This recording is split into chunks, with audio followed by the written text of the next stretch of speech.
¿Qué cosa es una infección urinaria?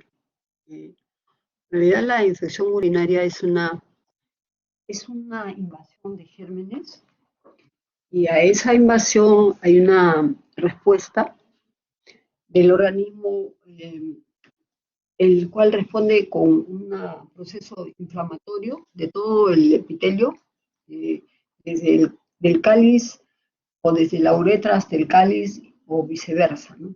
Entonces es una invasión o colonización y multiplicación de gérmenes en el tracto urinario. Este, este proceso infeccioso se acompaña de síntomas del tracto urinario bajo y también del alto, dependiendo si la invasión es en el tracto urinario bajo o en el alto. También está presente eh, un alto contenido de leucocitos en la orina y también están las bacterias, ¿no? La piuria y también la bacteriuria. En realidad es una de la entidad clínica más prevalente, la segunda entidad clínica infecciosa del ser humano, después de una infección respiratoria, ¿no? La incidencia es especial en mujeres de cualquier edad, por razones anatómicas. Es más frecuente en la mujer que en el varón, porque la uretra de la mujer mide eh, aproximadamente entre 3 a 3,5 centímetros, a diferencia de la uretra del varón. Siempre y cuando no haya un problema anatómico en el tracto urinario, eh, la vía por donde más frecuentemente ingresan los gérmenes es por la vía uretral. Entonces, es por eso que se produce con mucha frecuencia en la mujer. También hay que ver en qué edad. En los varones, por ejemplo, son las edades extremas, desde el neonato y luego aparece en las edades mayores de 50 años de edad, ¿no? También puede aparecer con mucha frecuencia en los inmunodeprimidos o en general en pacientes con cualquier anomalía congénita, anatómica, ¿no? Y también mencionarles que las infecciones urinarias son la principal causa de septicemia en un hospital. En relación a los factores de riesgo, más o menos un 50% de estas infecciones nosocomiales tienen origen en el tracto urinario, generalmente en relación a catéteres urinarios.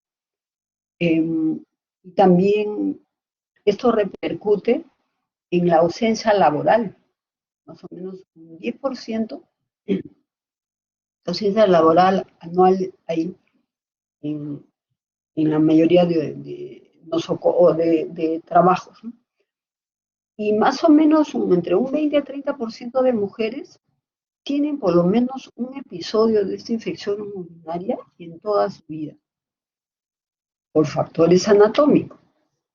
Ahora, cuando hay estos factores anatómicos que no se van a cambiar porque está bien definido cómo es la uretra de la mujer, pueden haber otros agregantes que ya hacen que estas infecciones sean repetitivas. En esos casos sí estamos obligados a hacer estudios para definir cuáles son las causas de estas infecciones a repetición, o recurrentes se llama. Y lógicamente hay un costo, ¿no? Hay un costo económico. En Estados Unidos es un promedio mayor de un billón de dólares anuales. Entonces, en cuanto a la etiología, eh, los gérmenes que con más frecuencia invaden el aparato urinario se llaman gram negativos. De ellos pertenecientes a la familia de enterobacterias. La Escherichia coli es la más aislada. Es la más aislada, la más frecuentemente aislada, ¿no? Hasta en un 80%. Y también puede haber infecciones con más de 2 bacterias. Por ejemplo, puede asociarse el Proteus con la Klebsiella, el Enterobacter con la Pseudomonas aeruginosa, estafilococo y enterococo también. El estafilococo generalmente son gérmenes eh, que originariamente que están en otros órganos, alejados de la vía urinaria.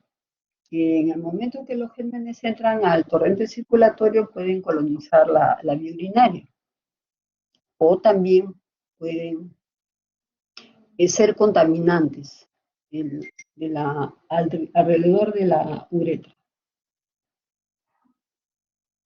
Por otro lado, también es importante que en los hospitales hay cepas resistentes, hay nuevos patógenos también, hay infecciones cruzadas en mayoría de los enfermos que son portadores de catéteres o drenajes de vidas. Hay un 5% de estas infecciones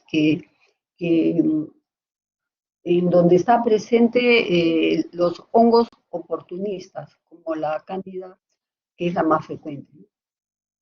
El estreptococo también puede causar infecciones en los recién nacidos y en las embarazadas. Y el anaerobio rara vez produce infección, ya que generalmente es contaminante. En cuanto a los gérmenes más frecuentes, en relación a las infecciones intrahospitalarias, siempre lo más frecuente es la Escherichia coli. Estos gérmenes son gérmenes que habitan frecuentemente el aparato digestivo, pero se pueden volver patógenos. Aprovechan la oportunidad de que haya un organismo que esté alterado y sobre todo que donde no se elimine adecuadamente la orina para colonizarlo. Entonces, en primer lugar, en cuanto a la frecuencia, Escherichia coli más o menos entre un 30-40%. Luego también vemos el Proteus mirabilis entre 10 a 15, igualmente el Enterococcus fecalis, luego el Streptococcus epidermidis, ¿no? ¿Por qué se produce una infección urinaria? ¿Cuáles son los, los mecanismos por los cuales se produce? Tiene que haber siempre un, un agente y un huésped. ¿Cuál es el desequilibrio que puede existir entre el agente y el huésped, ¿no?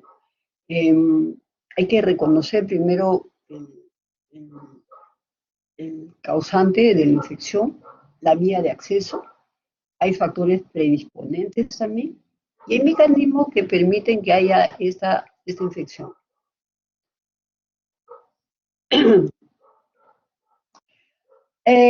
Anatómicamente, hay mecanismos de defensa del huésped. El huésped es el ser humano, ¿no? Y hablando donde hay mayor frecuencia es en el sexo femenino. Entonces, el sexo femenino, que tiene una anatomía en la que el aparato urinario, o sea, la uretra, la vejiga, son muy cercanos a la vagina y al recto. Esta disposición anatómica pues hace que haya con más frecuencia esa proliferación de gérmenes que salen del aparato digestivo a nivel del perine, se introduce a la vagina y luego a la uretra. Por otro lado, también la pérdida de orina hace que la orina se deposite en la vagina, esta se infecte y es más fácil que los gérmenes ingresen a la uretra produciéndose la infección urinaria. Entonces, hay factores o mecanismos que van a proteger normalmente. Uno de ellos es, primero, los estrógenos. Se ha demostrado que hay estrógenos en uretra, en los labios, en la vagina, en el trígono y en el perineo también. Son factores de protección. Estos estrógenos permiten que, que el glicógeno es un factor importante que va a producir y la hidrólisis de este glicógeno va a proteger debido a que hay aumento del ácido láctico. Esto hace que los bacilos que normalmente protegen a esta eh, proliferación de gérmenes, que se llaman los bacilos de Döderlein, existen cuando hay un nivel de estrógeno adecuado. Y asimismo, estos lactobacilos van a producir el peróxido de hidrógeno que va a proteger al ingreso de estas bacterias. El pH de la vagina, el pH de la uretra y el pH de la orina también es importante para, evitar de que estos gérmenes eh, proliferen o ingresen con mucha facilidad hacia la vejiga. Igualmente, en la orina también hay factores importantes que van a proteger ante esta invasión de gérmenes.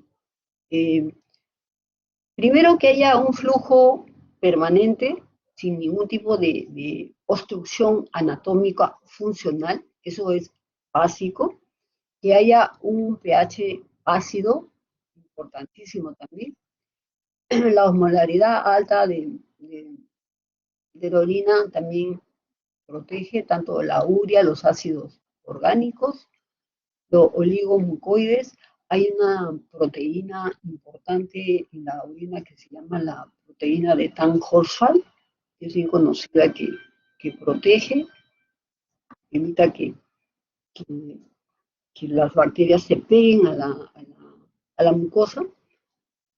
Hay unas lisocimas que lisan esta unión de la bacteria con la mucosa.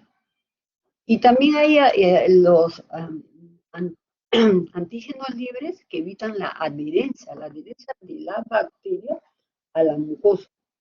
Eso de la adherencia a la bacteria es un factor importantísimo para que se permita que esa bacteria colonice y penetre con facilidad a la mucosa.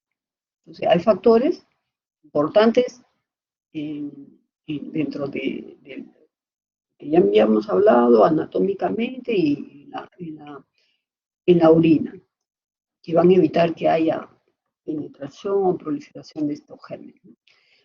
En relación al germen, ¿cómo han desarrollado estas bacterias esta virulencia? Hay un factor importantísimo que las bacterias han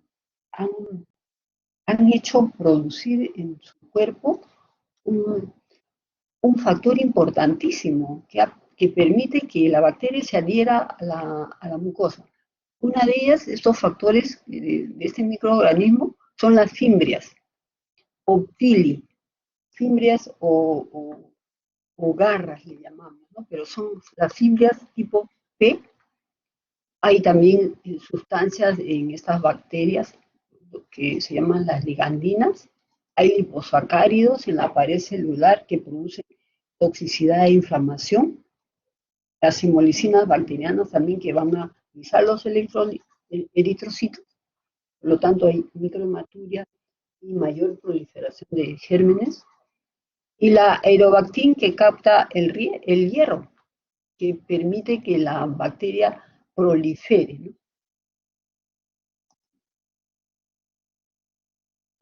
La bacteria,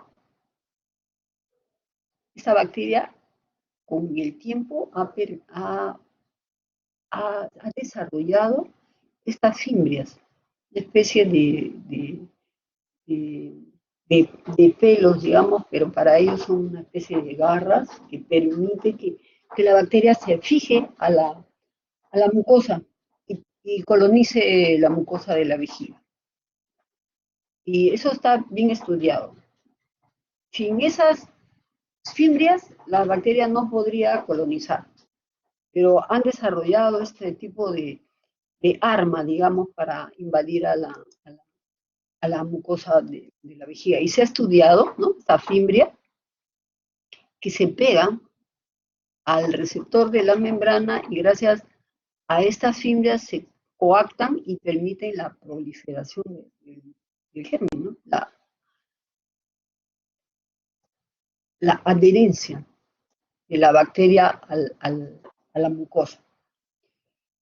También es importante en este cuadro de infección urinaria las vías de infección. ¿Cuáles son las vías más comunes por las cuales el germen penetra o coloniza la, la uretra y la vejiga? Eh, la, puede colonizar la vejiga por vía ascendente o canalicular, a nivel de los gérmenes salen del recto. Cuando el periné está húmedo, es bien rápido que las bacterias se movilicen. Por eso cuando hay incontinencia urinaria o hay el recto está, o el ano está muy húmedo, también las bacterias van a movilizarse y a colonizar. Y es que se introducen fácilmente cuando hay este factor. Luego también puede haber, por vía hematógena, es cuando en un lugar alejado de la vía urinaria hay una infección con cándida, con estafilococo aureus, y por vía hematógena esas bacterias se van a fijar en un órgano que está alterado. También lo coloniza.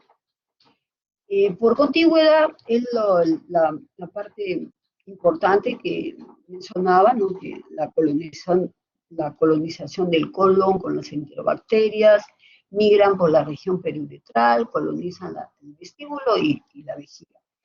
Y por vía canalicular también. Otra vía que muchos no aceptan, pero algunos han demostrado en algunos estudios, es la vía linfática. Cuando hay una infección intestinal grave o cuando hay un absceso retroperitoneal, la cantidad de linfáticos que existen en toda esta zona dicen que se lesionan y es por eso que los gérmenes pueden penetrar a los linfáticos que pertenecen al aparato del tracto urinario bajo. Y hay factores predisponentes del mismo ser humano. Todo aquel factor que evite que haya una eliminación adecuada de la orina, eso puede constituir un factor de remanso, de remanente de la orina, sea en el tracto urinario bajo o en el tracto urinario alto. Ejemplos. Una estenosis de la unión pielo-ureteral hace que la orina se acumule a nivel alto en la pelvis y no se elimine adecuadamente la orina. Y todos los factores se alteran, ¿no? Los factores de protección. Luego, un reflujo. Es decir, la orina de la vejiga, que normalmente tiene que eliminarse hacia el exterior, se va hacia la parte superior. Divertículos, son una especie de sacos que se forman en la vejiga o en la uretra, donde queda remanente de la orina y ahí es donde se colonizan con más facilidad los gérmenes, ¿no? Los cálculos, que también son cuerpos extraños, que están colonizados por bacterias. La hipertrofia prostática, en varones por encima de los 50 años, también son importantísimos. Las relaciones sexuales también, la contaminación de la vagina con perirectal y también puede contaminar. Trasplantes, en general, como les vuelvo a repetir, son factores anatómicos, ¿no? También están asociadas patologías que puede tener un paciente, como la diabetes, que es un factor importantísimo en la producción de la infección urinaria, porque la diabetes altera la contracción de la vejiga para eliminar la orina. Entonces hay una alteración, un remanente y proliferación de gérmenes. El sistema inmunológico en las personas desnutridas también es un factor importante. El alcoholismo altera algunos tipos de colonias, pero el alcoholismo también trae un factor de desnutrición eh, o también asociadas a otras patologías anatómicas. Alteraciones inmunológicas, el embarazo por la compresión de la cabeza del feto hacia la parte inferior del uréter produce también hidronefrosis, una hidronefrosis fisiológica, pero con atrapamiento de orina en la parte superior del tracto urinario. La instrumentación urinaria, el colocar un catéter ureteral para hacer una simple cirugía es un factor de introducción de gérmenes. Dilataciones uretrales, procedimientos de ayuda al diagnóstico como las uretrocitoscopías para revisar la uretra y la vejiga, y también procedimientos endoscópicos como la nefroureteroscopías. Son procedimientos que también podrían introducir gérmenes y producir este cuadro infeccioso. En relación a la actividad sexual, ¿cuál es lo que favorece, no? Esto favorece un intercambio de microorganismos, la actividad sexual. Generalmente cuando se usan espermicidas, que suprime esta producción del peróxido de hidrógeno, muchos espermicidas o óvulos para alterar la movilidad del espermatozoide, altera el lactobacilo, y eso hace que se refuerce la adherencia de las bacterias al epitelio, ¿no? La vejiga. El uso de condones no lubricados lesionan también el epitelio de la vagina y predisponen a las infecciones porque hay un traumatismo, ¿no? Son microtraumatismos. Igual el embarazo, ¿no? Que habíamos mencionado.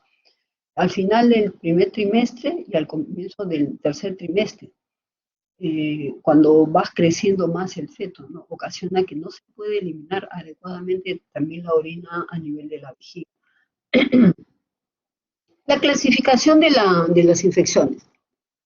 Hay una infección del tracto urinario bajo, caracterizada donde se inflama la vejiga, la uretra y la próstata, o se infectan estos órganos, donde hay dolor, frecuencia urinaria, dificultad para miccionar, sensación de querer seguir orinando después de haber orinado, sangrado, y infección del tracto urinario alto, cuando el germen ya invade el parénquima renal, donde hay dolor abdominal, dolor en el flanco, fiebre, malestar, síntomas generales, con náusea, vómitos, frustración, y puede haber en estos casos sepsis, ¿no? Una simple infección urinaria por un cálculo pequeño y obstructivo puede causar sepsis. Hay que tener en cuenta en personas jóvenes este cuadro. A veces la ecografía no nos da el diagnóstico. Hay que hacer un diagnóstico exacto haciéndole una tomografía. Decimos, oye, ¿qué pasó con la paciente? Está en una sepsis, no sabemos qué pasa, hacerle tomografía. Entonces, todas estas causas pueden producir infección del tracto bajo o el alto. También es importante que sepan qué significa una infección recurrente. Cuando hay más de 3 episodios en un año, 3 episodios de infección en un año, o 2 episodios de infección en 6 meses. A eso se llama una infección recurrente.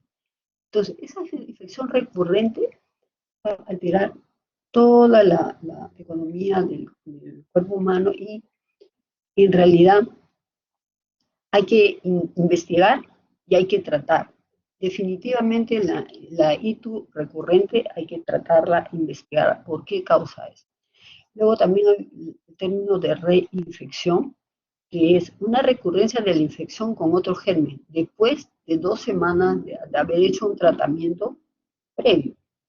Y la recidiva es el mismo germen, igual, después de las 2 semanas de tratamiento.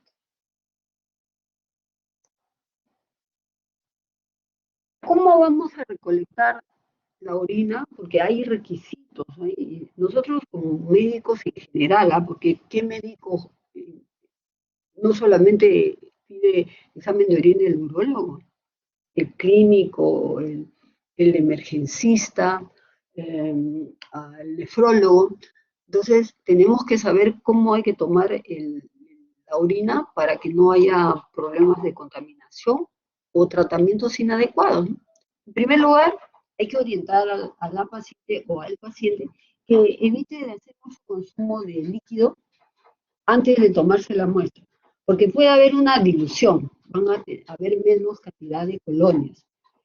Segundo, también se está tomando algunos medicamentos, en este caso los diuréticos, suspenderlo por lo menos 2 días, y también antibióticos, pero ahí sí, hoy en día, a veces no dejamos de dar antibióticos porque ya hay un tipo de examen en el cual se puede hacer urocultivo cuando el paciente está tomando antibióticos.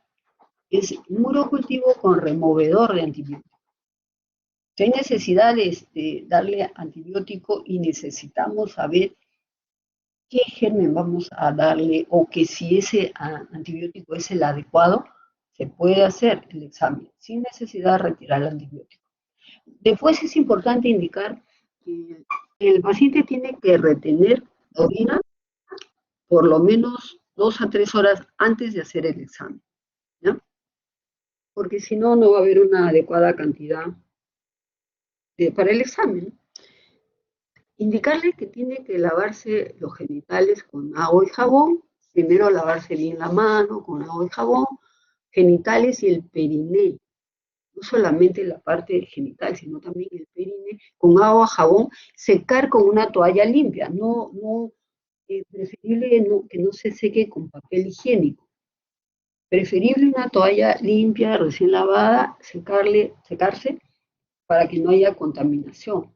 Separar los labios, sobre todo, hay algunas mujeres que tienen problemas de cadera, son demasiado gorditas o a veces no pueden eh, tomarse adecuadamente la muestra, y hay que indicarles cómo se debe de hacer.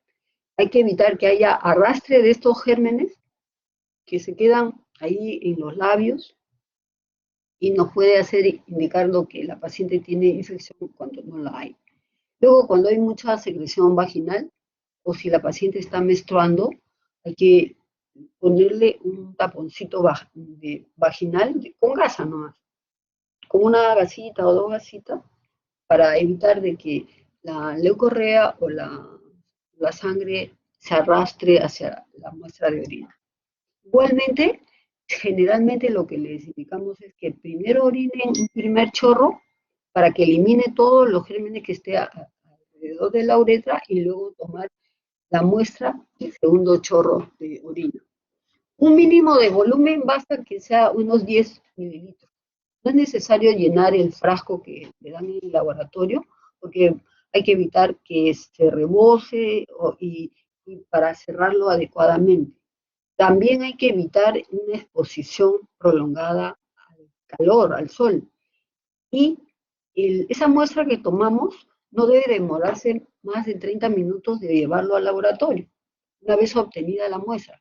Pero si vamos a demorar, hay que refrigerarla más o menos a 4 grados centígrados. Máximo lo podemos guardar por 24 horas, no más. Pero lo ideal es llevarlo inmediatamente al laboratorio para que esa muestra ya sea procesada. Igualmente, cuando no se puede obtener una muestra limpia, porque le mandamos a hacer varias muestras al paciente y sale todo contaminado, de repente hay 3 gérmenes, y ahí sí ya entramos nosotros como médicos para ayudar al paciente a tomar la muestra, ¿no?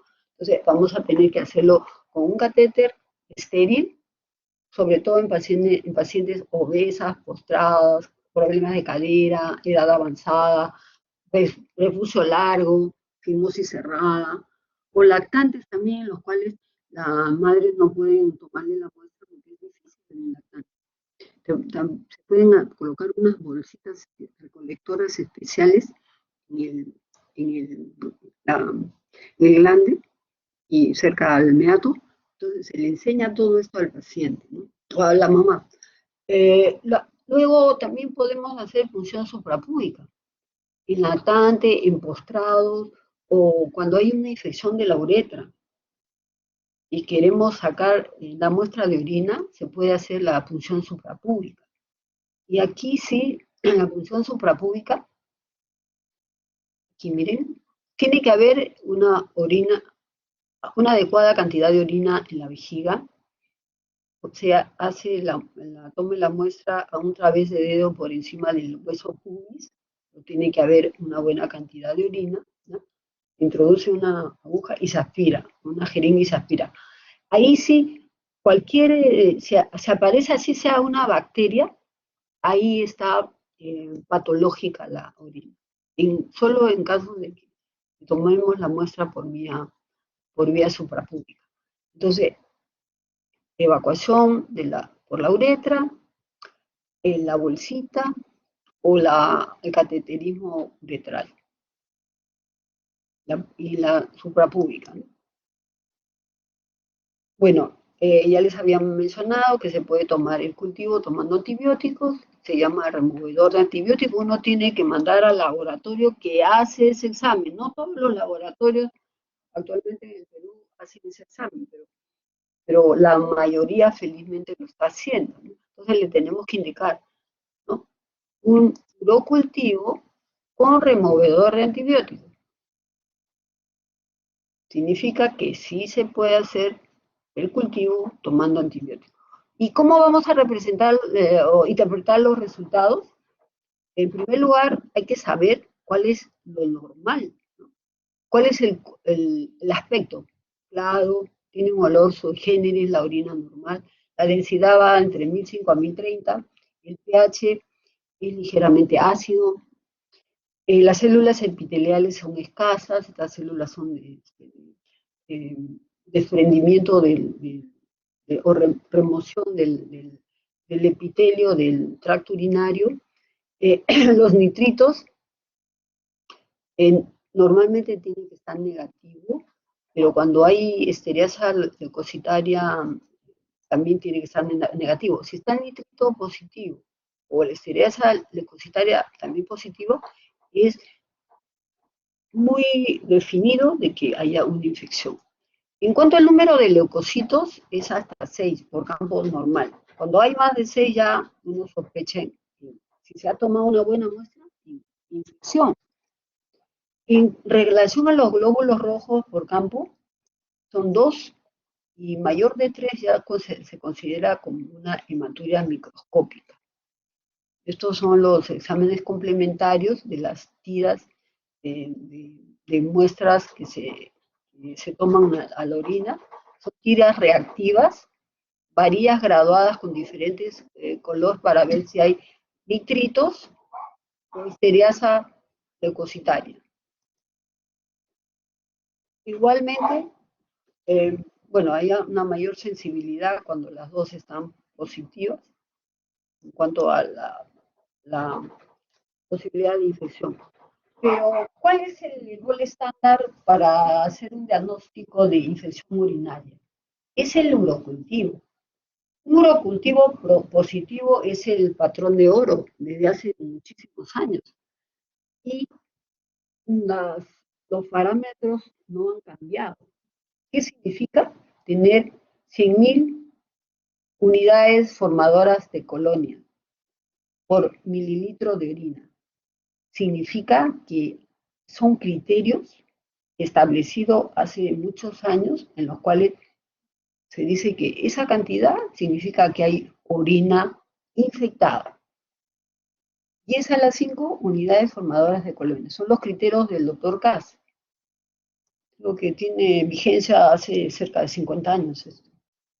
También es importante que mencionar qué cosa es una bacteriuria significativa. Cualquier crecimiento bacteriano que se toma por vía suprapúbica con un paciente asintomático.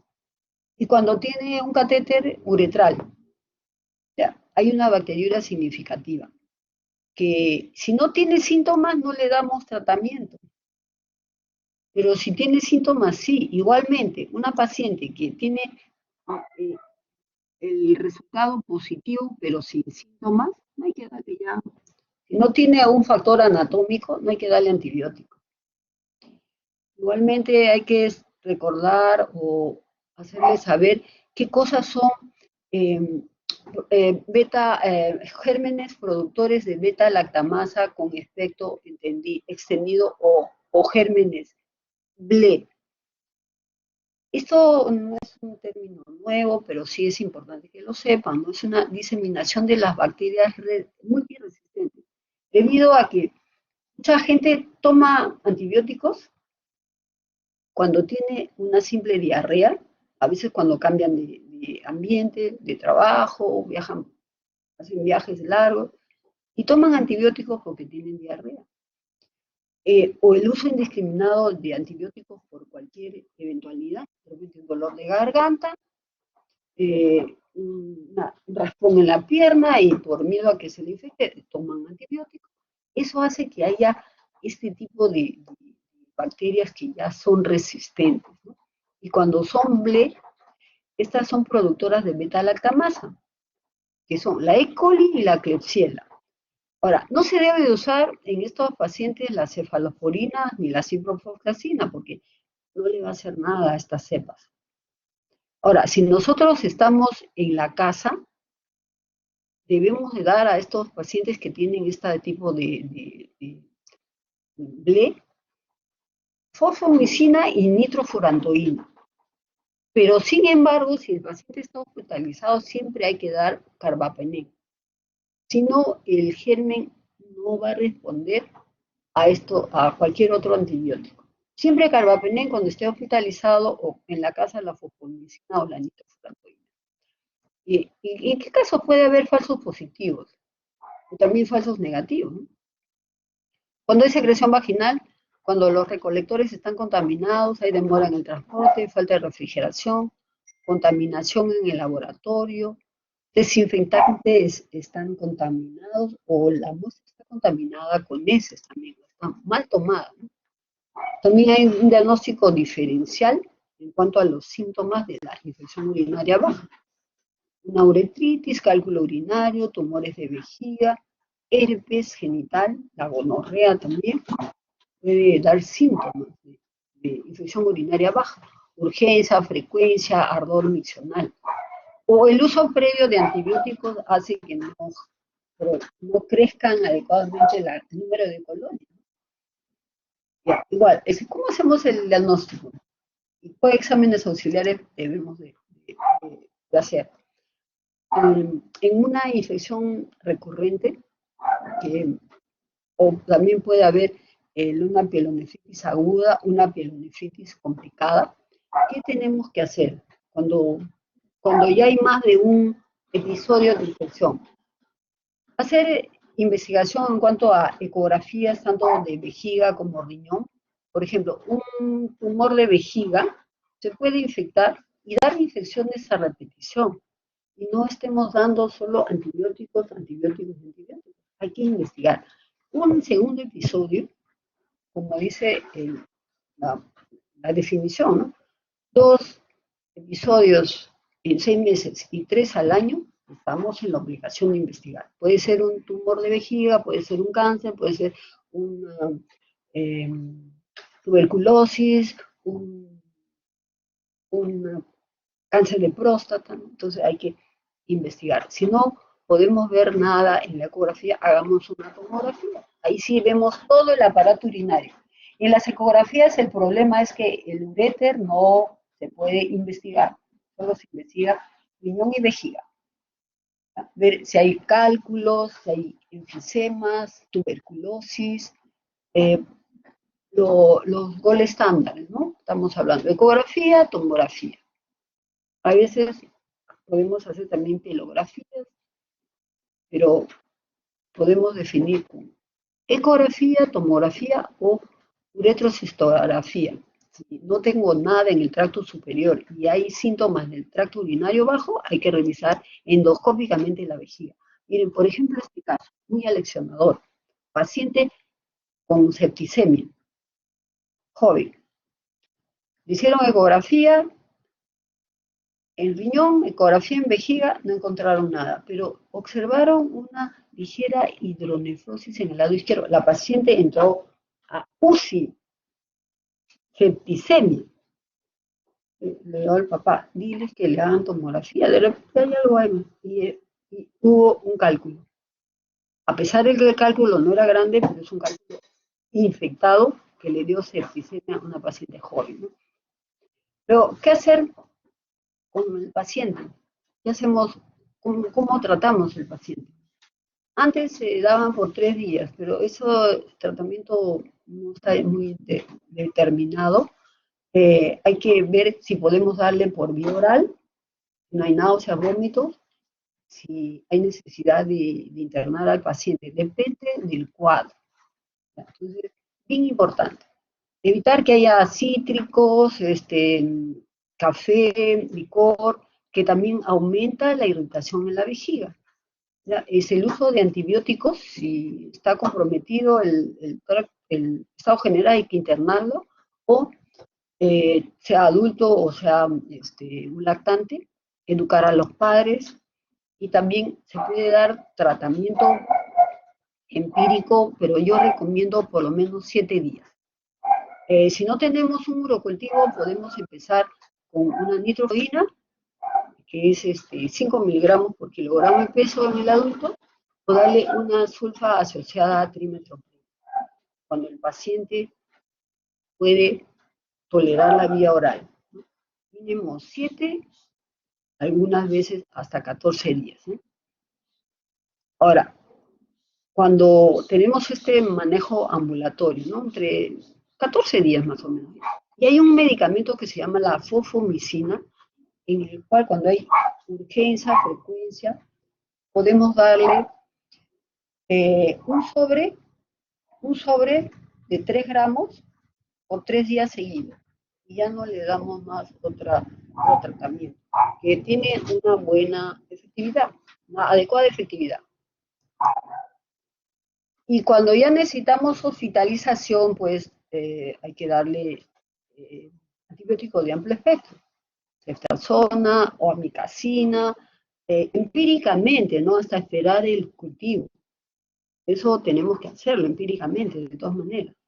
Mejorar el estado general, hacerle ecografías, tomografías, y ver cómo sacarla al paciente de este cuadro tóxico, ¿no? Y luego investigar si es posible anatómicamente. Quiero hablarles también de un cuadro que se llama la necrosis distal o la púrpura fulminans, que se da en algunos casos de septicemia. Como hay baja irrigación en la parte distal de los miembros inferiores y superiores, y el mismo shock séptico produce disminución de la irrigación, muchas personas que tienen septicemias producen necrosis, con la necesidad muchas veces de amputarle los dedos, a veces las manos o los brazos. No es infrecuente estos cuadros, pero para que ustedes sepan como cultura general que se puede producir. Entonces son trombosépticos, la necrosis distal o púrpura fulmina. Por otro lado también, el cuadro de una pielonefritis enfisematosa, que es una infección grave, con presencia de gas, ven acá el gas, en el sistema colector, que generalmente invade todo el parénquima renal. Y estos son cuadros graves. Pacientes más afectados son los pacientes diabéticos o también con pacientes que tienen otras enfermedades como el HIV, ¿no? Y el factor obstructivo en el aparato urinario es un factor común y predisponente. Eh, la bacteriuria asintomática, ¿qué cosa es? También es un cuadro, es relativamente frecuente, que puede haber en gente joven, en pacientes de edad, y también se ve en la mujer embarazada. ¿Qué significa eso? Hay un cultivo positivo con ausencia de síntomas. Cuando él es una mujer sana, no se da tratamiento, pero sí debe recibirse tratamiento, sí o sí, la embarazada. ¿Por qué? Para cuidar el feto, porque puede haber un feto prematuro, un feto de bajo peso. Entonces, en la gestante sí se debe dar tratamiento cuando esa bacteriuria asintomática. Por eso es que a la gestante hay que hacerles controles periódicos de orina y de ecografía del aparato urinario. O a veces también se da tratamiento cuando se va a hacer alguna instrumentación en algunos pacientes inmunodeprimidos, pero cuando haya una gestante, sí, recuerden por favor que deben de darle tratamiento así no tenga síntomas, cualquiera sea la etapa de la gestación. Y la recurrente no complicada, hay que cambiar hábitos, con frecuencia, con más frecuencia evacuar la orina, darle profilaxis antibiótica, puede ser poscoito, porque los síntomas a veces vienen poscoital, o darle tratamiento profiláctico a largo plazo. Después de haberse erradicado la infección, se da generalmente profilaxis a largo plazo hasta 6 meses, una dosis de un antibiótico en las noches. Y a las pacientes perimenopáusicas o posmenopáusicas siempre usar local los estrógenos, porque está demostrado que la disminución de la producción de estrógeno hace proliferar a los gérmenes y entrar con mayor facilidad hacia el aparato urinario. Entonces, ¿cuál es la dosis y esto es bien común, ¿no? La dosis del antibiótico, eh, siempre y cuando la paciente no tenga infección. Si tiene infección, no, ya no es profilaxis, pues, ¿no? Se le da la mitad o la cuarta de la dosis plena en la noche, porque los gérmenes se acumulan más en la noche en la vejiga, ¿ya?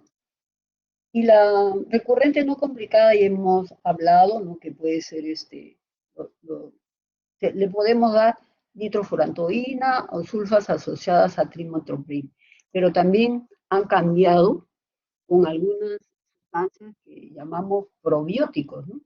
Como hay una sustancia que es el cranberry, que evita la adherencia de la bacteria al epitelio. Se coloca entre ambas superficies y evita que el germen prolifere. El yogur también es una buena alternativa y hace mucho tiempo se está dando extractos bacterianos de cepas de Escherichia coli que hacen que se mejore el sistema inmunológico. Y está demostrado que mejora la frecuencia de las infecciones urinarias. Y en el mundo se utiliza hace más de 20 años, se usa mucho en el embarazo también. Y por último hay una guía de recomendaciones de la Sociedad Europea de Urología, donde no se utiliza antibióticos para la profilaxis, porque por el hecho de que hay mucha resistencia y los gérmenes están ganando la batalla al ser humano en ser muy resistentes ya a muchos antibióticos. Estuve una vez en una conferencia donde decía el conferencista, hace 3, 4 años, de acá a 25 años van a haber más muertos por infecciones que por cáncer, por el uso inadecuado del antibiótico. Entonces, los europeos en muchos países ya no usan antibióticos, usan estrógenos, usan probióticos, usan lemanosa, o sea, los concentrados de, de cepas de Escherichia coli, como es el urobaxón o la de manosa. ¿Hay alguna pregunta en relación a infección urinaria? ¿no? Entonces continuamos.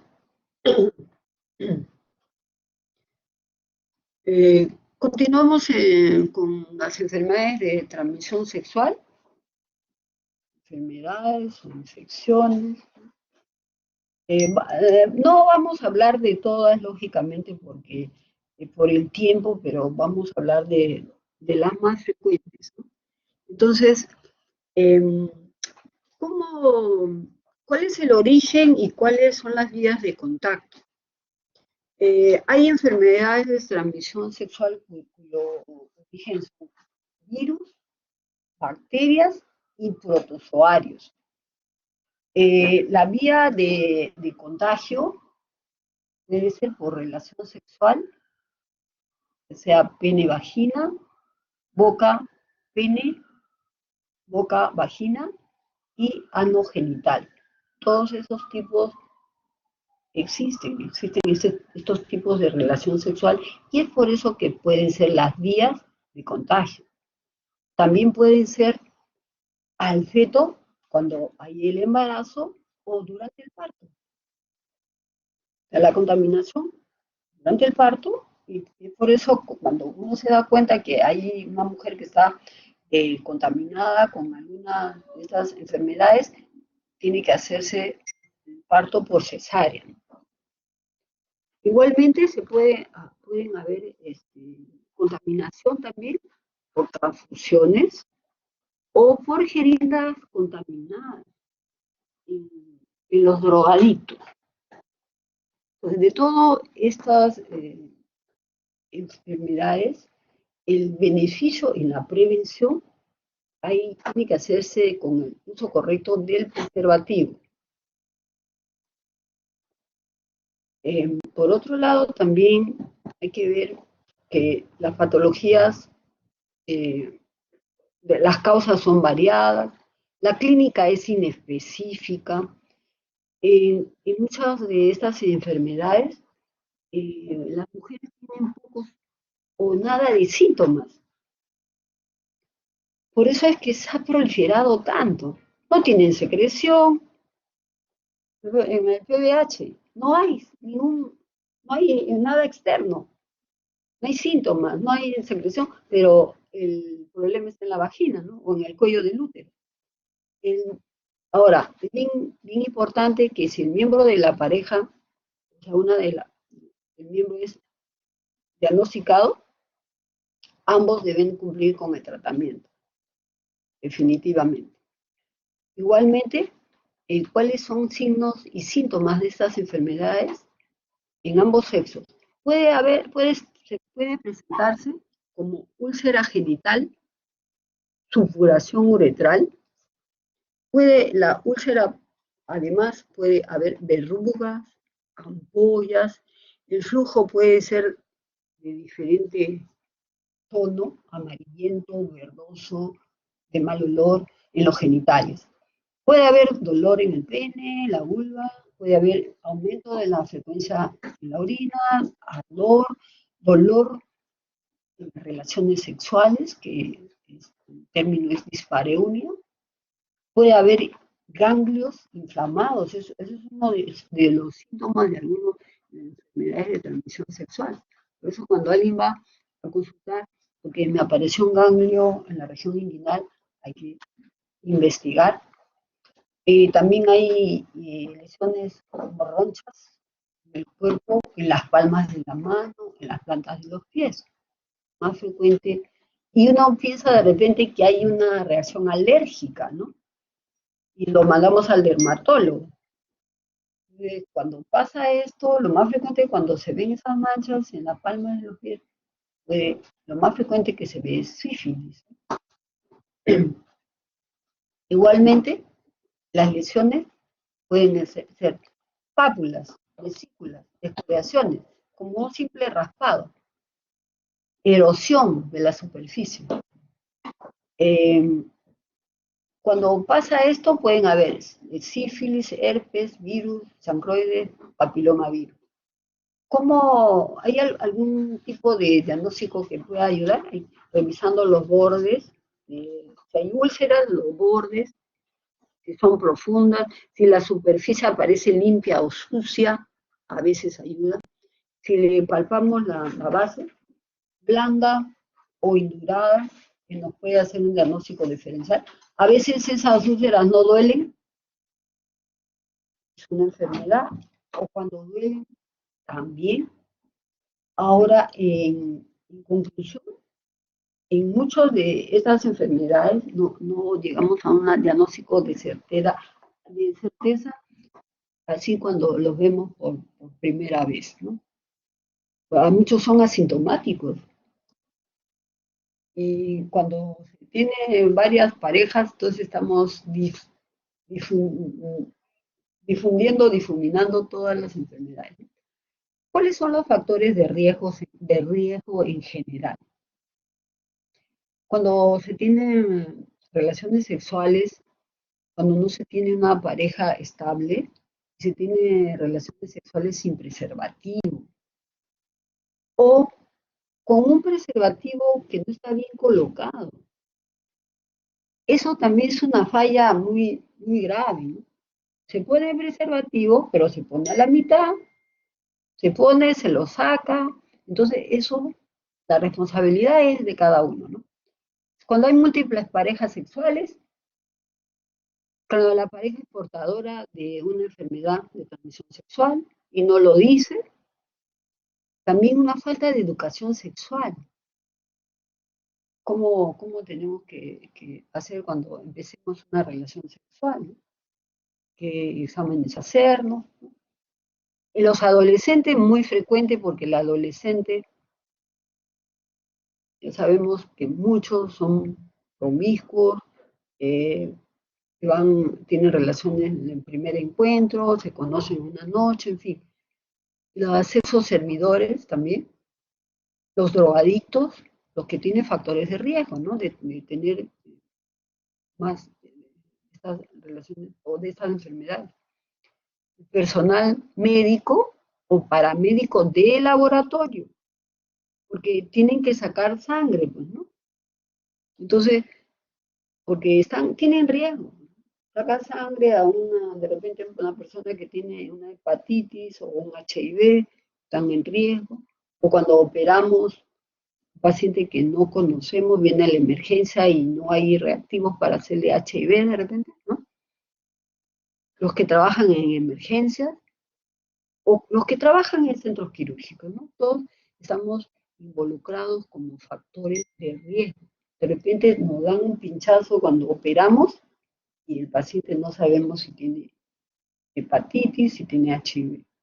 Por eso cuando cuando un personal de salud se pincha con una aguja o al dar un punto le pinchan, entonces hay normas.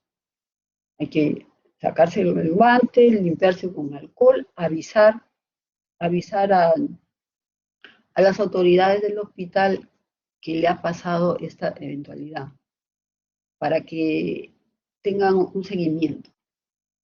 Porque puede haber HIV. Entonces, si nosotros hacemos un tratamiento antes de que haya síntomas, o inmediatamente de la pinchada y descubrimos que el paciente tiene HIV, nos tienen que dar tratamiento. Ahí la importancia que nosotros como médicos conozcamos para protegernos. Ahora, hay que hacer un diagnóstico diferencial, ¿no? Eso sí es bien importante. Con las lesiones traumáticas, de repente hay un trauma y hay una escoriación, no nos damos cuenta, de repente una persona que tiene una úlcera y dice, no, yo me he golpeado. La psoriasis y otras dermatosis, por la forma de las lesiones. La sarna, o sea, de, los piojos, ¿no? Lesiones químicas también. Reacción a drogas, medicamentos que te producen úlceras. El cáncer de pene. El cáncer de pene, sobre todo si el cáncer es plano, ¿no? Pero hay que hacer un diagnóstico diferencial. ¿Cuáles son las enfermedades más frecuentes o de las que vamos a hablar? Vamos a hablar de la gonorrea, del el síndrome de inmunodeficiencia adquirida, que ha sido el año, la época del año 80, fue una epidemia que azotó al mundo, en la que hubieron infinidad de personas fallecidas, porque se transmitía por relación sexual, ¿no? Y al comienzo no se sabía. Y no había nada. En esa época se murieron muchas personas, inclusive muchos artistas de cine, televisión conocidos, ¿no? En el mundo se murieron muchos. Hasta que hoy día ya es una enfermedad crónica, ¿no? Ya nadie se muere, nadie se debe morir por HIV, pero siempre tomando sus antirretrovirales, ¿no? Y las sífilis también, el herpes genital, las ladillas, las verrugas genitales, el virus del papiloma humano y la hepatitis B, ¿no? ¿Qué cosa es la sífilis? Sífilis es una enfermedad producida por el treponema pallidum. ¿Cómo se hace la transmisión? ¿Cómo se contagia? Primero, por relación sexual. Puede ser congénita, por medio en el embarazo o durante el parto. Perinatal, transfusión sanguínea o inoculación accidental. Luego, pues, hay pocos síntomas dependiendo de la etapa de la infección, porque esta enfermedad tiene 3 etapas. La etiología, el treponema pallidum, que es una bacteria que no se colorea con los colorantes normales, por lo tanto, no puede ser vista en un microscopio común. Cuando no vean bacterias en un microscopio común, hay que sospechar que sea un treponema pálido, por lo tanto, se ve en el microscopio de campo oscuro o por inmunofluoresceína. Entonces, los estadios son primario, secundario, tardía o terciario.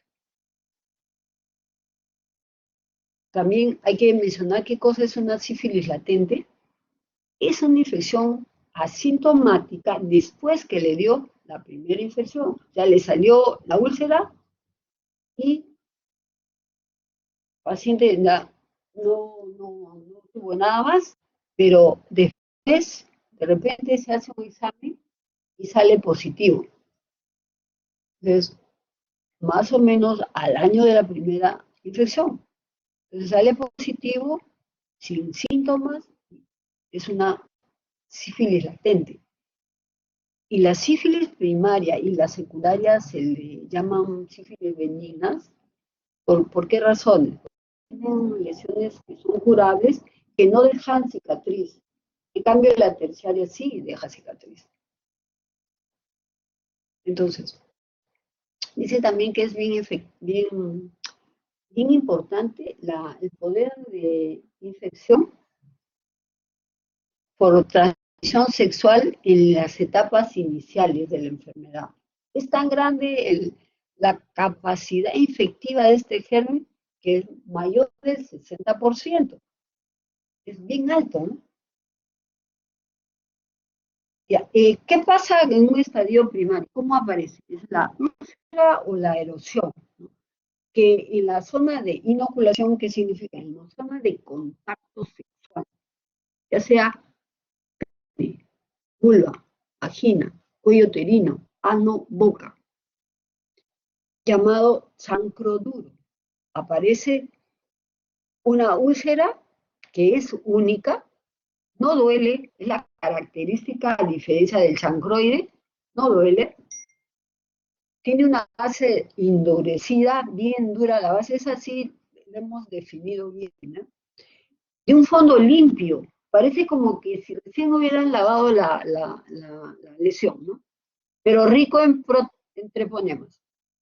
Es limpio a diferencia del chancroide, ¿no? ¿Y cuándo aparece? Más o menos entre 15 a 45 días de realizada la relación sexual, de diferentes maneras, ¿no? De las diferentes maneras que se han mencionado. Miren ustedes, miren, esta úlcera parece limpia, ¿no? Por acá también hay úlcera limpia, acá también, donde se haya hecho la inoculación. Igual, en la boca, en la lengua, las manos, y la sífilis congénita a través de la placenta o a nivel perinatal. No es durante el embarazo, sino también perinatal. Ahora, ¿cómo hacemos el diagnóstico? La microscopía de fondo de campo oscuro o inmunofluorescencia del material de la lesión, que está positivo desde el primer día, ¿eh? Positivo en la lesión, ¿no? El BDRL, que es el antígeno anticardiolipinas, está positivo desde los 14 días y se negativiza cuando se cura. Y los anticuerpos de superficie treponémicos, cuando está negativo el BDRL, se le tiene que pedir el FTA absorbente, que es positivo a los 21 días. Esto permanece toda la vida, este antígeno de superficie treponémico, es como una memoria, ¿no? Si lo tuvieron, así no tenga la enfermedad activa, permanece toda la vida. ¿Cuál es el tratamiento? A pesar de los años, felizmente, no hay tanta resistencia, felizmente, sigue siendo la primera medicamento de primera línea de tratamiento, la penicilina G benzatínica, que viene en 1.400.000, le damos 4 dosis por intervalo de 7 días cada uno. ¿Ya? Entonces, eso deja pasar una semana, le dan 4 dosis. Ahora, ¿qué pasa a una persona que es alérgica a la penicilina? Se le puede dar eritromicina, más o menos ya se le da 15 días, 500 cada 8, la tetraciclina o la ceftriaxona, que también son medicamentos que no tienen tanta resistencia. Cuando es una secundaria ya es sistémica, no solamente es local con el chancro, ¿no? Si no se trata el chancro, se va a hacer sistémica y aparece, ¿no? Más o menos la cuarta o décima semana de inicio del chancro, ¿no? Ya aparecen manifestaciones cutáneas, en las mucosas, son las roseolas, debajo de la piel aparecen las pápulas hipertróficas, vegetantes y erosivas que constituyen los condilomas planos, característica de la sífilis secundaria. Puede haber pérdida del cabello en zonas que se llama la alopecia, alteración de las uñas, onixis o perionixis sifilítica. Vean ustedes en la planta de los pies, en el cuerpo. Esas lesiones no hay que confundirlas con alergia. Si vemos eso, llamar al dermatólogo o hacerle las pruebas treponémicas. Igual, en la planta de las manos, ya sería una secundaria, ¿no? Y también, miren, la pérdida así por grupo, ¿no? Por pedazos, la pérdida de piel, de pelo, perdón.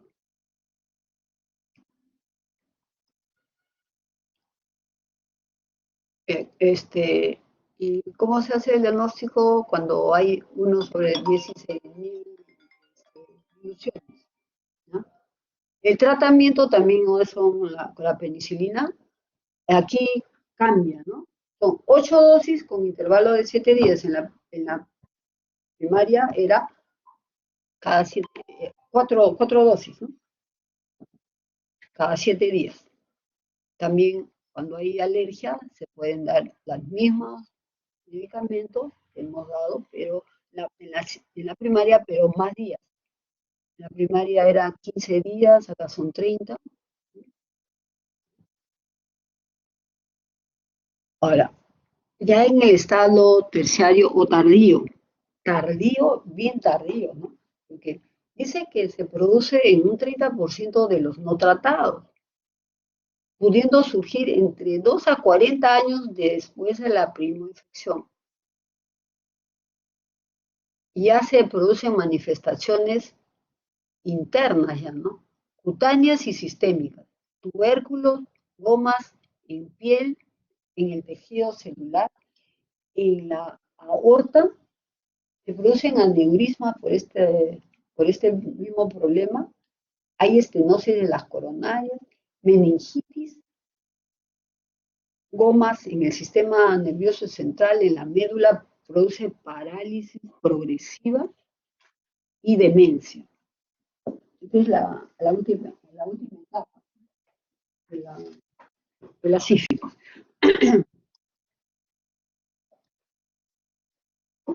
Eh, ¿Cómo hacer el diagnóstico? Ya se hace localizando por sistemas.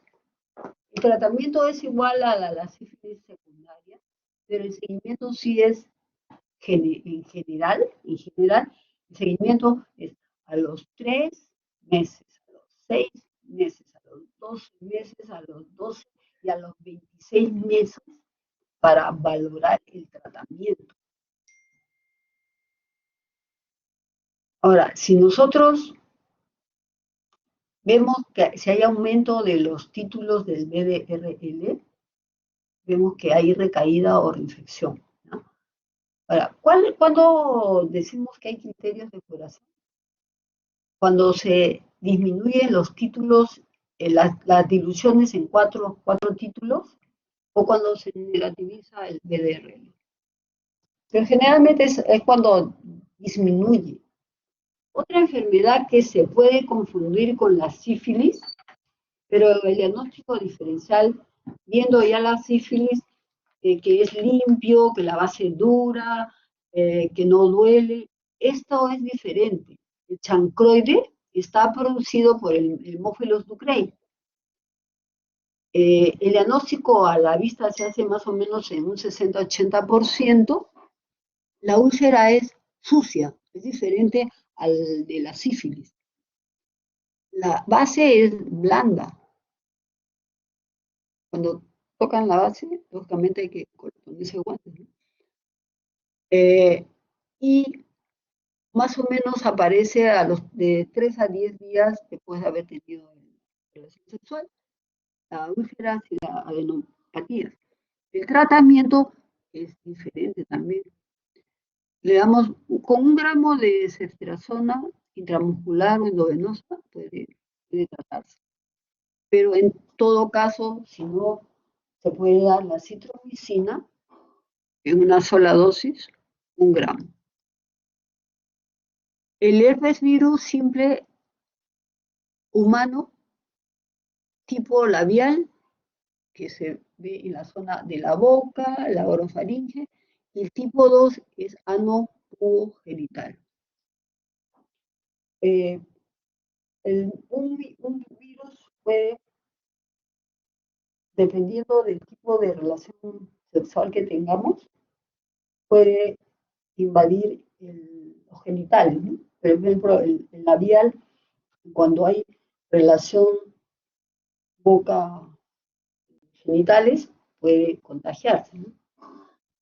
Afecta a un alto porcentaje de la población en el mundo, el herpes virus. ¿Cómo se hace la transmisión? Inclusive teniendo la enfermedad, sin que haya síntomas, se puede contagiar. El virus hay en la saliva, en secreción genital, en la piel de la zona de la boca, ¿no? Alrededor, y en las flectenas que produce este virus.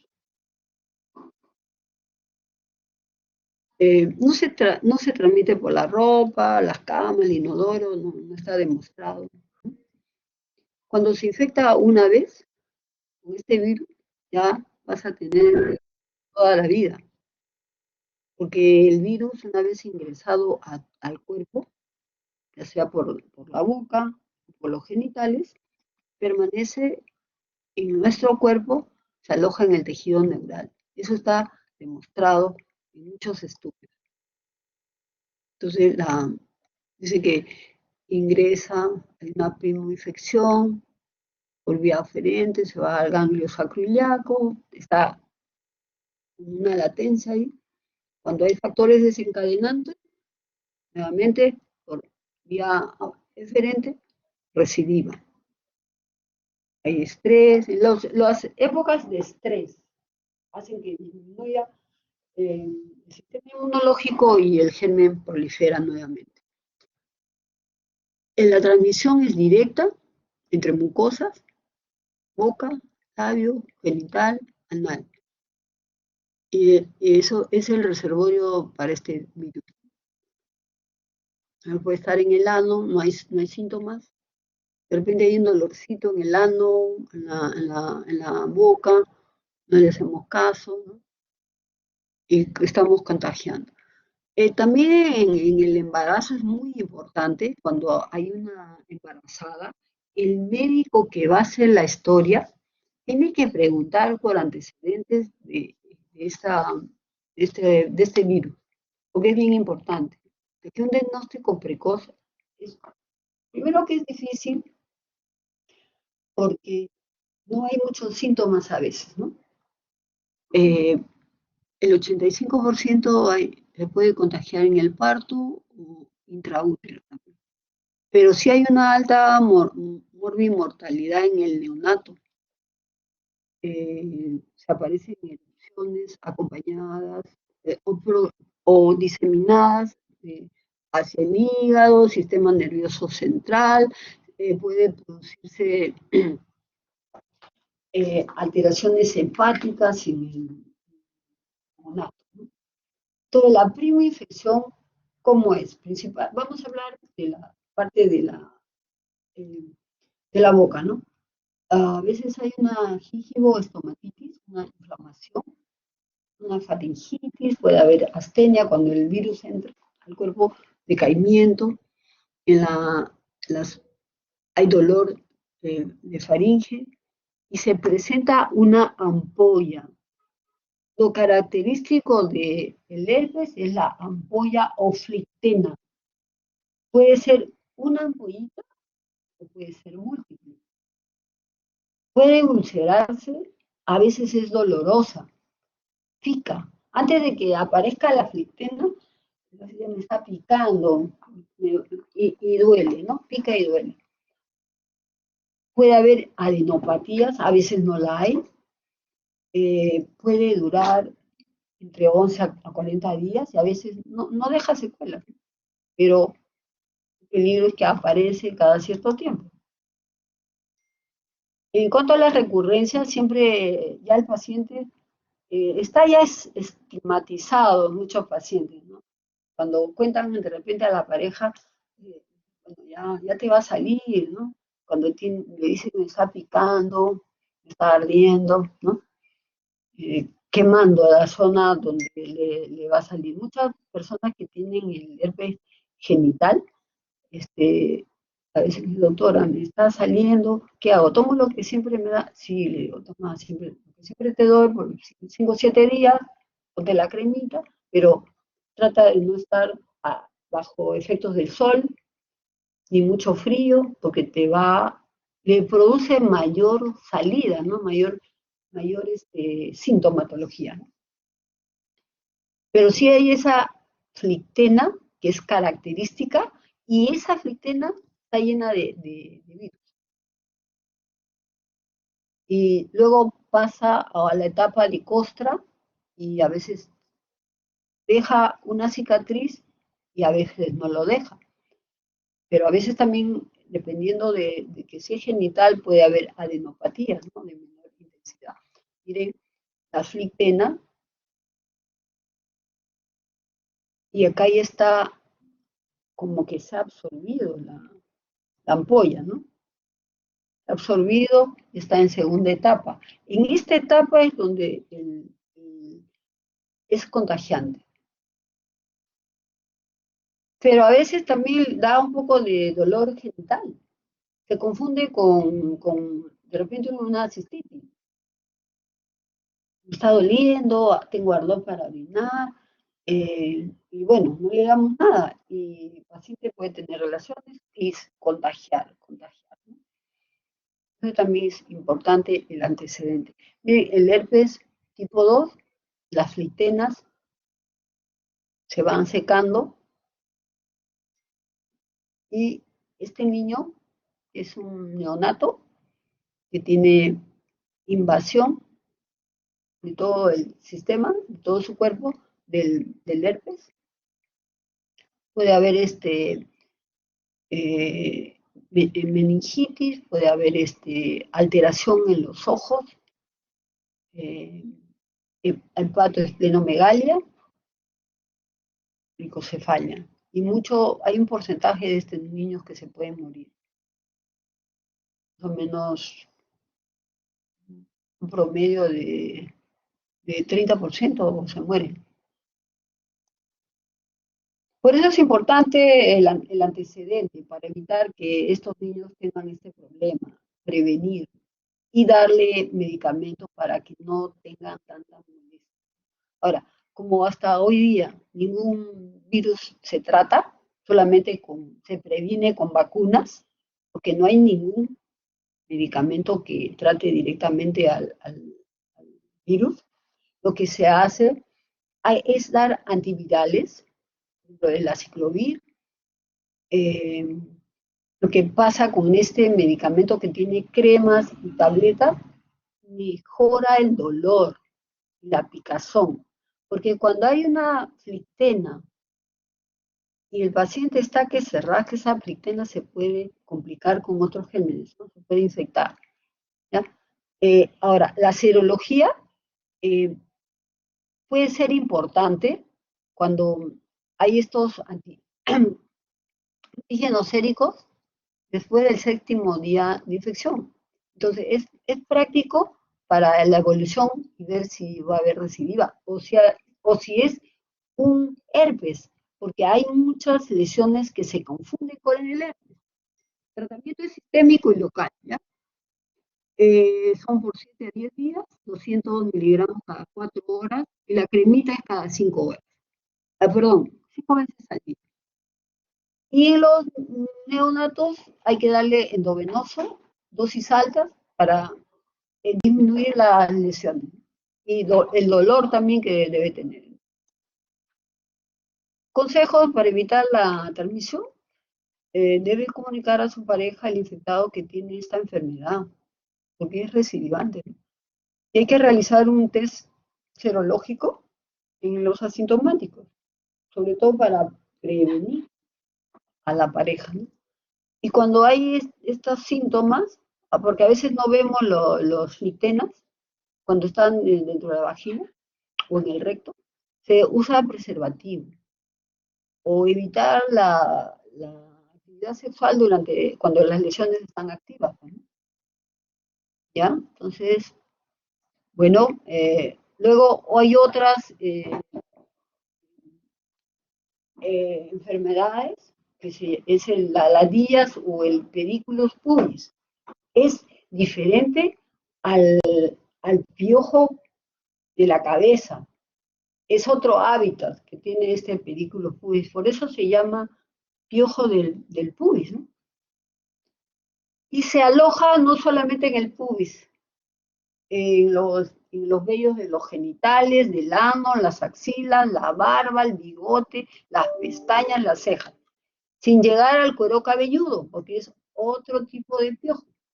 ¿Cómo se hace la transmisión? Cuando el piojo está en el vello y hay relación sexual. Ese contacto del vello entre dos personas, o por compartir toallas, ropas, o el asiento de inodoro, los piojos se esconden en esa zona. Y se introducen a nivel del vello del recto, del pubis. Los síntomas es la gran picazón que manifiestan los pacientes infectados en el pubis, en las axilas, en los bigotes, en la barba. Entonces hay que hacer un examen cuidadoso donde vamos a ver que la presencia de esta protozoario está pegado a las raíces del pelo. Parece un punto gris oscuro de tamaño de la cabeza de un alfiler. Son pequeñitos. Entonces, ¿cómo lo vemos? Uh, los huevos van a eclosionar a los 5 o 10 días y las ladillas maduran, ¿no? Las liendres o ladillas producen el prurito. ¿Cuál es el tratamiento para estos piojos púbicos? Así como hay una epidemia de piojos del cuero cabelludo en los colegios, también esta es una epidemia en las parejas que tienen, en algunas parejas cuando tienen esos piojos púbicos. El tratamiento es colocar un champú especial, que es la permetrina al 1%. En esta zona afectada se deja más o menos 10 minutos, luego te enjuagas, ¿ya? Y lo revalúas en 7 días. Lo repites nuevamente. Hay que descontaminar de todas maneras la ropa de cama, el vestido del paciente, porque los huevitos se asientan en esta ropa de cama en, y en los inodoros, ¿no? Y la pareja sexual, lógicamente, tiene que ser tratada, ¿no? Vamos a hablar así rápidamente sobre el papilomavirus humano. Quizás es la enfermedad de transmisión sexual más frecuente y en el mundo una gran cantidad de mujeres sexualmente activas se infectan alguna vez por este papiloma. Pero también hay que mencionar que hay más de 100 virus conocidos como papilomavirus, que se transmiten con las relaciones sexuales. Pero la característica de esto es que hay 4 cepas de este virus que son mortales, ¿no? Que causan la mayor cantidad de cánceres anogenitales. Produce cáncer de cuello uterino, cáncer de recto, cáncer de pene, ¿no? Y, pero también hay algunos virus que producen verrugas comunes en las manos y los pies, que eso sí no es transmitido por relación sexual, ¿no? No es transmitido así. Hay un periodo de incubación hasta 6 meses, es asintomática, la más asintomática que hay, es diferente al papiloma, perdón, al herpes, porque el herpes da cierto dolor, cierto ardor. En cambio, el papiloma es asintomático, se asienta en la vagina, se asienta en el cuello del útero, se mete al útero, en el recto, en la uretra. Y a veces cuando nosotros examinamos, vemos ahí sospecha de papiloma, a veces yo le hago la biopsia y sale papiloma. El paciente nunca tiene síntomas, ¿no? Entonces es bien importante esto, ¿no? Motivo de consulta muchas veces, pacientes se ven los genitales y hay verrugas visibles, pero no se ven lo que hay en la vagina ni en el cuello, ¿no? Del útero. Puede haber resolución espontánea. Ahora, la transmisión siempre es por relación sexual, de las diferentes variedades de relación sexual que tiene el ser humano, además del embarazo y el parto. Ahora, las que van a producir verrugas anogenitales, 6 y 11, pero las cepas de alto riesgo de producir cáncer de cervix, ano, vulva y pene son 18, 16, 18, 31 y 45. De ahí la importancia de que cuando hay ese tipo de crecimiento, de aparición de estas verrugas, eh, como médicos tenemos que hacerle una extirpación y mandar al laboratorio para la tipificación, sobre todo para descarte de este tipo de cáncer. Y que la mayor porcentaje de cáncer de cuello uterino son provocadas por el papilomavirus, ¿no? La apariencia de estas lesiones son variadas. Pueden ser verrugas planas, pueden ser verrugas acuminadas, papilares. Hay un poquito de inflamación en la vagina, hay sensación de quemadura en las relaciones sexuales. Pero a veces uno tiene relación sexual, después que pasa la relación sexual te olvidaste del ardor, ¿no? Estos son las, los papilomas que cuando aparecen en el abdomen o en la mano, esos son de piel, se extirpan nada más. Miren la forma de crecimiento son papilares, como racimitos pequeñitos de uva, ¿no? En la zona donde hubo la contaminación. En el glande, surco balano prepucial, en el glande, por el frenillo, el glande, surco, el labio, debajo de la lengua. Esa es la característica, ¿no?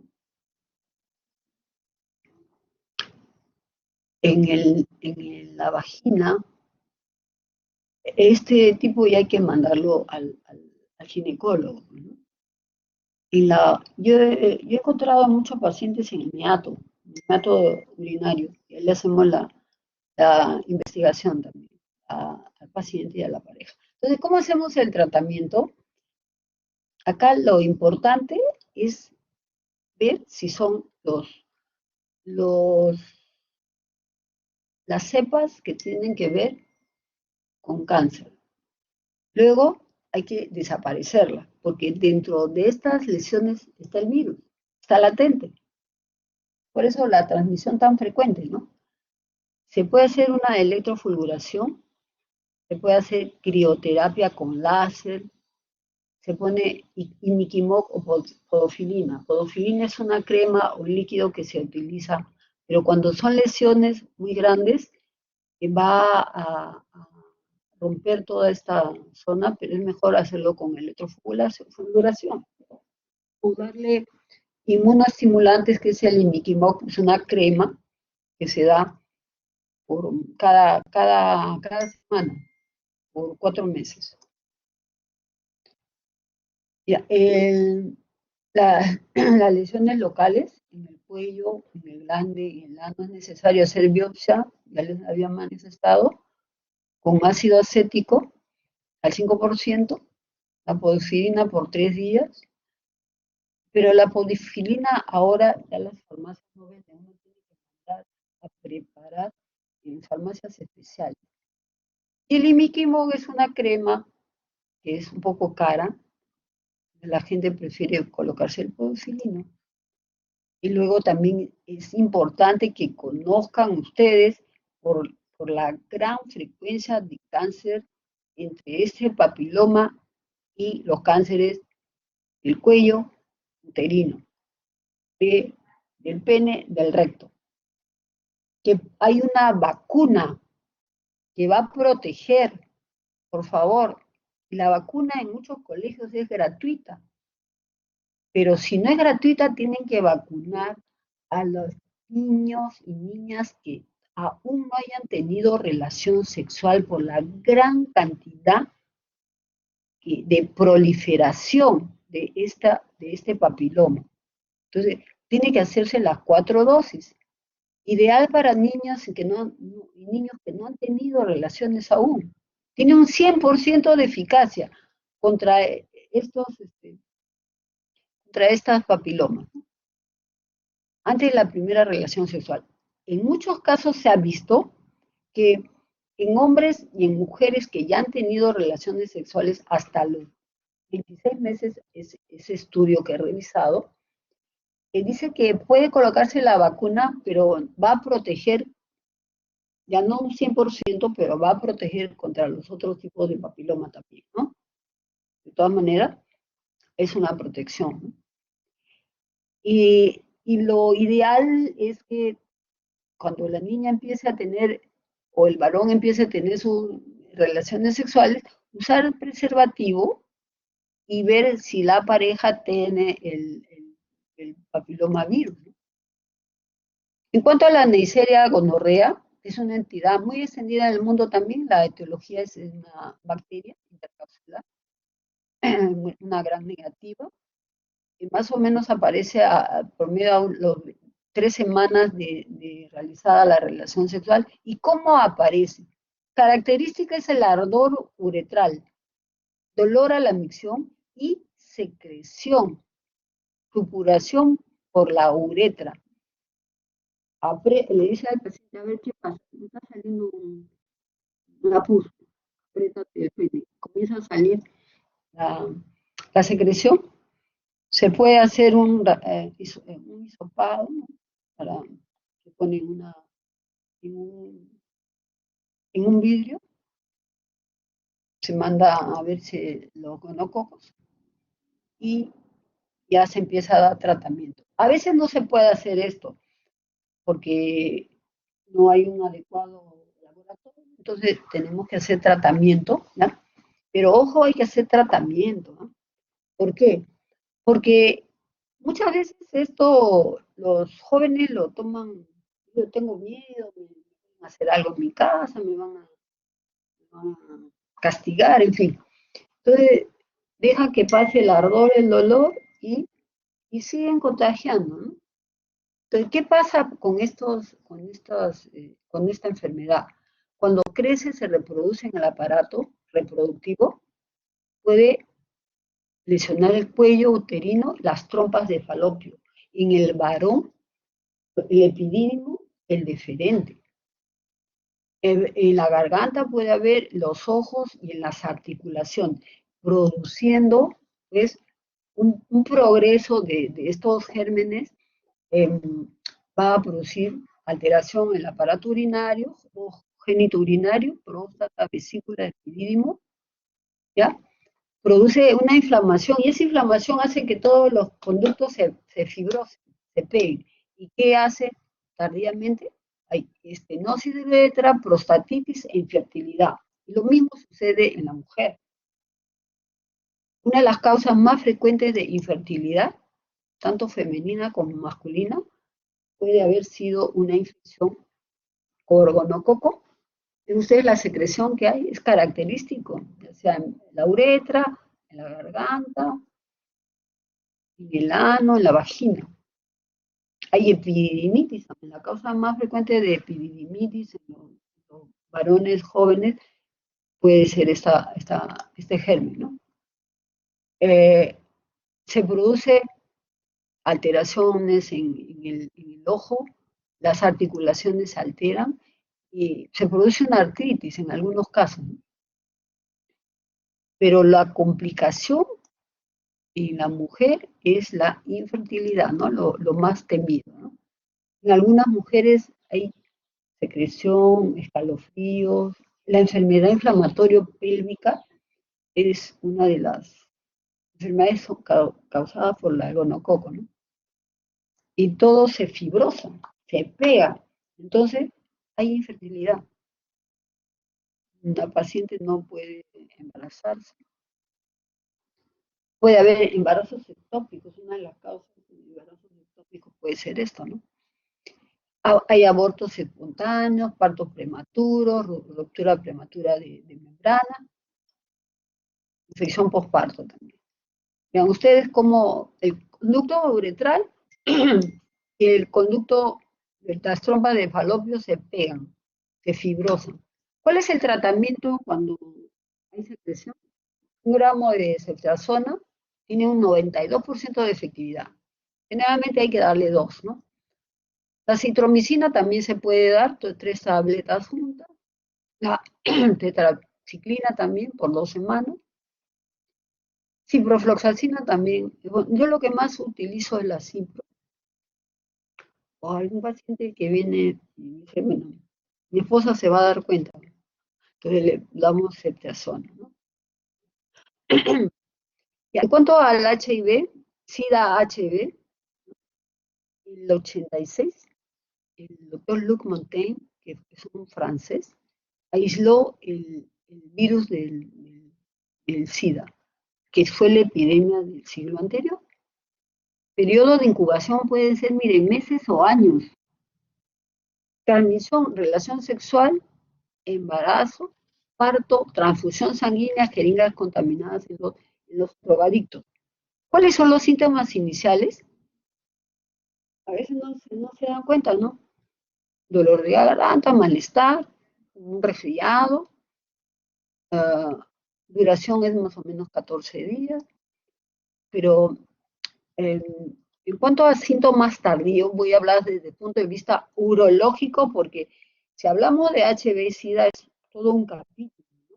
De medicina, pero desde el punto de vista urológico, hay el tercio de pacientes tiene infección urinaria polimicrobiana, sobre todo de gérmenes oportunistas, que son generalmente los hongos, ¿ya?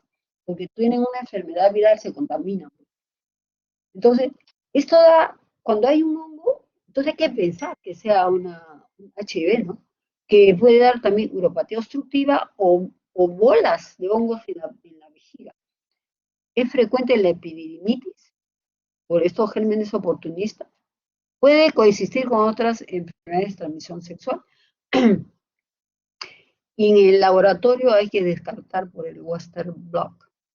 La carga viral, o sea, el PCR, es importantísimo.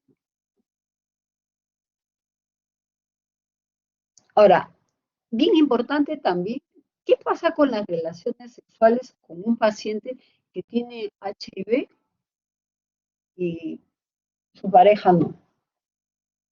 O los dos.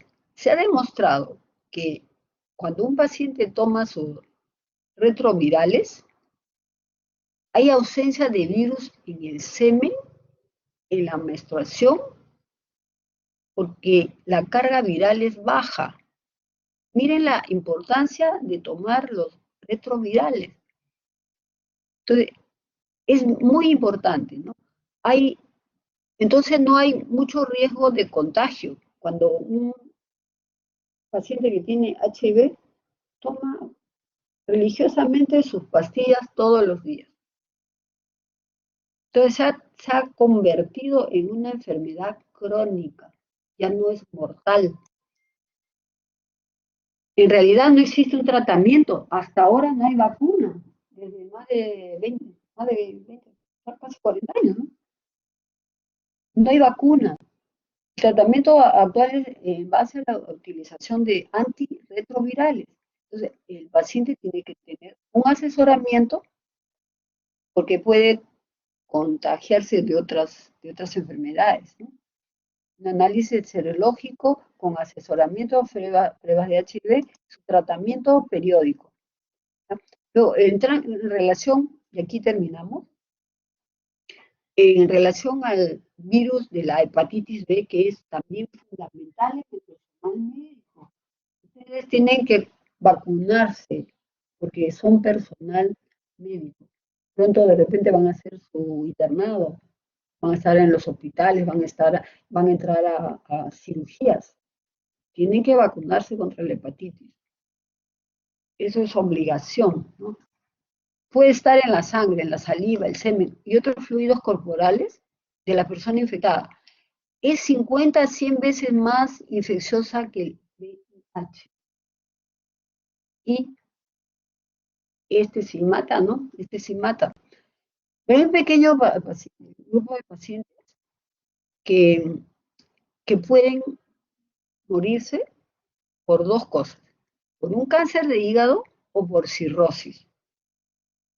Entonces, hoy en día se está haciendo tratamiento a estos pacientes para ver cuál de ellos tiene que entrar a un trasplante hepático. Porque hay muchos que van a entrar a este deterioro, ¿no? Del hígado, ¿no?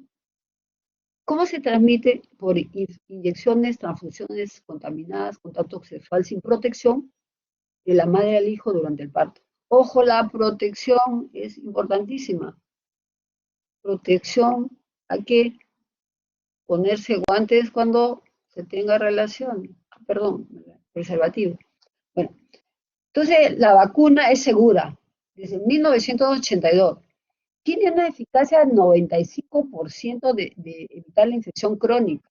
La infección crónica es importante. La infección crónica te puede matar, puede llegar a una insuficiencia hepática o a un cáncer, ¿no?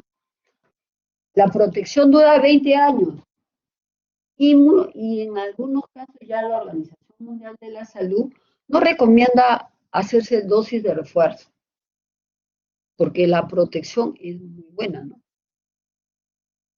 Ya, a ver, estimados alumnos, ¿cuántos están presentes?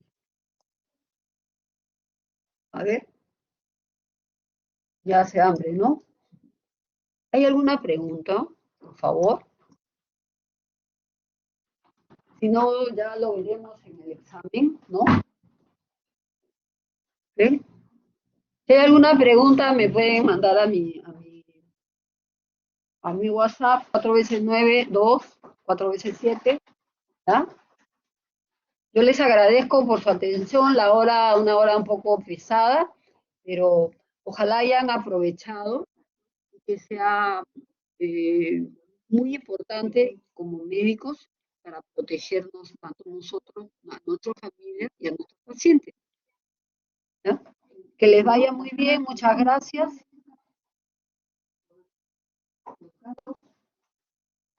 No se olviden mi grupo, por favor, mañana a las 7:30, ¿no?